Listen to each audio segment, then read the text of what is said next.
दंगलीला कोरटकर जबाबदार आहे का याचा तपास करावा, अमोल मिटकरी यांचं विधान. तर प्रशांत कोरटकरला 2 दिवसात अटक होणारच, परिणय फुकेंकडून विश्वास व्यक्त.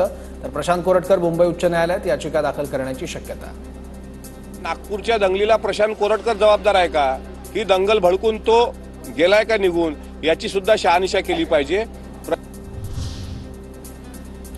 प्रशांत कोरटकर, राहुल सोलापूरकरला पकडण्यासाठी सरकारला इच्छाशक्ती लागेल. सरकार अशा टुकार लोकांना पाठबळ देत आहे. रोहित पवारांचा सरकारवर निशाणा. तुमच्यात हिंमत असेल ना, ते आधी या कोरटकर आणि हा सोलापूरकर आणि त्या कोश्यारी असली जी चिलीमिली तुम्ही पाळलेलीत ना, त्यांना आधी जेलमध्ये तुम्ही टाका. सुरुवात तिथपासून करा आणि मग महामानवांचा आदर तुमच्या मनामध्ये कुठेतरी सिद्ध होईल असं आपल्याला म्हणावं लागेल. नितेश राणेंनी जबाबदारीनं बोलावं. राणे लाडके असले तरी काहीही बोलण्याची सूट सीएम देणार नाहीत, अमोल मिटकरींचं वक्तव्य. तुम्ही नेत्याला खुश करण्याच्या नादामध्ये महाराष्ट्राचं खूप मोठं नुकसान करत आहात. देवेंद्र फडणवीसांचे लाडके आहात.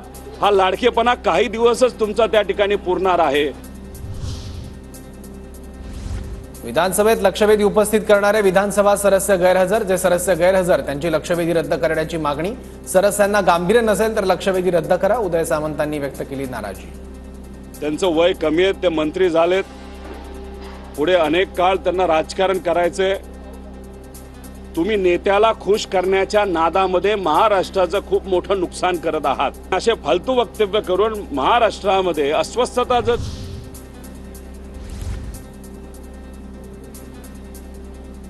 भविष्यात एकनाथ शिंदेच मुख्यमंत्री होतील. माढ्याच्या मेळाव्यात युवा सेनेच्या सचिव साळींकडून विश्वास व्यक्त. महाराष्ट्रातील 13 कोटी जनतेचे मनातील मुख्यमंत्री हे आहेच एकनाथ शिंदे साहेब. परंतु महायुतीचं सरकार आहे. देवेंद्रजींच्या नेतृत्वाखाली, एकनाथ शिंदे साहेबांच्या नेतृत्वाखाली, अजितदादांच्या नेतृत्वाखाली सरकार खूप चांगल्या पद्धतीने काम करते. मस्साजोगमध्ये देशमुख कुटुंबियांच्या घराच्या कामाला सुरुवात. उपमुख्यमंत्री शिंदेंनी दिलेलं घर बांधून देण्याचा शब्द.